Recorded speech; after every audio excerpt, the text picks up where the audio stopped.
we have some dramatic updates from Six Flags Fiesta, Texas today, Saturday, February 14th. Happy Valentine's Day to everyone. But look at what is here. Look at this sign. We have a humongous clue that is telling us about Project 2027, and we can pretty much confirm it now. 202 question mark. The question mark is a 7. Project 2027 is going to arrive in 2027. This is your first look at this area since the sign popped up. I still can't tell if any work has been done recently, but I do want to tell you guys that right behind here, up on the hill, there is a ton of loose dirt, and that tells me that construction is ongoing. They are actively digging and moving the dirt around some more. They are clearing the area, and speaking of clearing the area, look what's gone. I mentioned these bushes right here were looking like they weren't being watered, and I was right. The park was purposely letting them go because they were going to remove them. So they're gone now. We have a very clear view into this construction area, but let's look at this sign. It says, Crack Axle Canyon, County Cooperative, helping y'all find what's within. There's that hashtag word again, what's within. A 2027 Six Flags Fiesta Texas development coming soon. And there's a phone number. Holler at us, 210-697-5476 to learn more.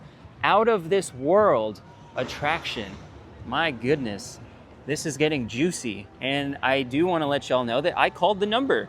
And what it said was, this is a Crack Axle Canyon development with Six Flags Fiesta Texas. That kind of confirms that it's going to be built in this area of the park and not the water ride area, Hurricane Harbor. The rain is really starting to come down now, unfortunately. I'm not going to be able to stay here for very long. But on the phone call, when you call the number, it sounds like someone inside of a mine, and they mention that this will be 130,000 square feet. So I want to go over how big that is. I looked at Google Maps and Apple Maps, and I looked at other roller coasters that are almost the same size as that. And what I learned was this bottom section of the ride, right in here, not over the hill. That, when I measure it, is about 40,000 to 60,000 square feet. But up on the hill, it is a different shape. It's not rectangular, it's more of a crescent shaped. When I tried to measure the width and the length of that, it was kind of, I don't know, anywhere between 60,000 and 100,000 square feet. So I do believe that this whole ride will take up this space right in front of us and all the way up on the hill, all the way towards the parking lot. That will be the 130,000 square feet. You can get that in this area. But when I calculated the square footage of a big roller coaster, like a Batman the Ride clone, when I Googled it, it said that at Great Adventure, Batman the Ride is 110,000 square feet. So that gives you some idea. I know that's more of a rectangular plot of land, and this is anything but rectangular, but still, that kind of gives you an idea of what this could be. It could easily be the length of that coaster, which I think is somewhere between like 2,600 and 3,200 feet long. So that's cool. I really hope that this is more than 4,000 or 5,000 feet long. But anyway, guys, that's what's happening here. The sign is going to be up until it opens. I'm excited now. Now, the square footage according to Google that I just mentioned doesn't seem right. So I want to go over some more specific rides to give you a better estimate of how big 130,000 square feet is. And I also want to talk about a new theory that seems to be surfacing. 110,000 square feet for Batman the Ride seems wrong. It's probably 60,000 square feet. At Six Flags Great Adventure, Jersey Devil Coaster also appears to be 60,000 square feet. It sits on a longer plot of land, but it's skinnier. We can approximate the length and the width of these coaster layouts to get the total square footage. The scales are on the screen. I've read comments from people wondering if something the size of Orion fits here. That ride is at least 150,000 square feet, so it's super unlikely that this is a B&M Giga. The new theory that I'm now seeing repeatedly on social media is that this ride will take you from one part of the park to another. So let's do some approximating. The distance from the top of the hill where the B1 and B2 markers are to Bubba's Cafe is about 800 feet. Now remember, Jeffrey Siebert mentioned that a show building could be placed under the Dr. Diabolical's cliffhanger area behind Bubba's. This falls directly in the path of these 2 points. It's about 80,000 square feet from point to point. And also remember that he said the view from up on the hill should take advantage of the prettiest areas of the park. Well, the waterfalls are in fact directly ahead of Bubba's if we continue to draw this line from the top of the hill where B1 and B2 are placed. I have more dots to connect with this theory, but I will save that for next week. Make sure you subscribe, because we will probably be at 90,000 subscribers for next week's vlog.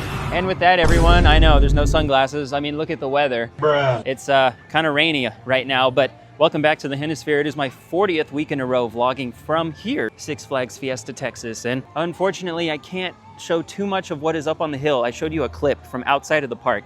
If you're in the parking lot or you are riding around La Cantera behind the park here, going towards I-10, you can get a glimpse of all of the dirt that's been moved around up there on the hill. It's pretty awesome.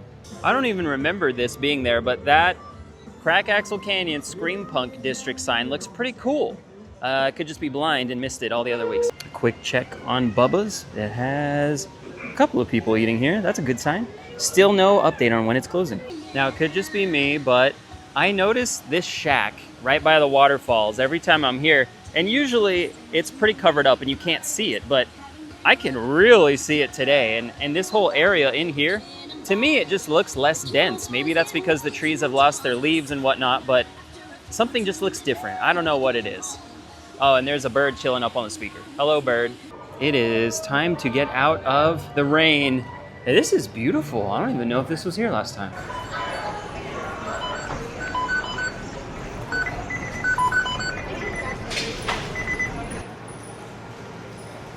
They had a couple of different things on the menu in there. I was not expecting that. I guess it's for Mardi Gras? Maybe I'm wrong, I don't know. But they had something that looked like a chicken leg, or I don't think it was a turkey wing. I don't really know what it was, but it was different.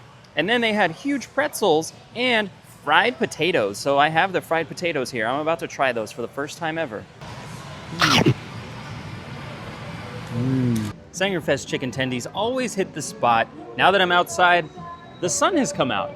Although it still looks pretty gloomy, but that is a very abbreviated update for you guys. Of course, I want to film a lot more, I want to do a lot more, but I have to get to work. I don't usually work on Saturdays, but this is an exception to that. So I know my hair's kind of a mess, no sunglasses. That's just how it is, but I had to come out here and show you guys another major clue, and it confirmed some things for us. And coming up this Friday at 10 a.m., February 20th, my Islands of Adventure and Universal Studios Florida vlog is finally getting posted from October. You're gonna hear about Velocicoaster. I know you guys are waiting for that. And then the week after that, the Epic Universe vlog is coming out. That's gonna show off Stardust Racers. So if you guys learn nothing, just remember these three things. No good deed goes unpunished.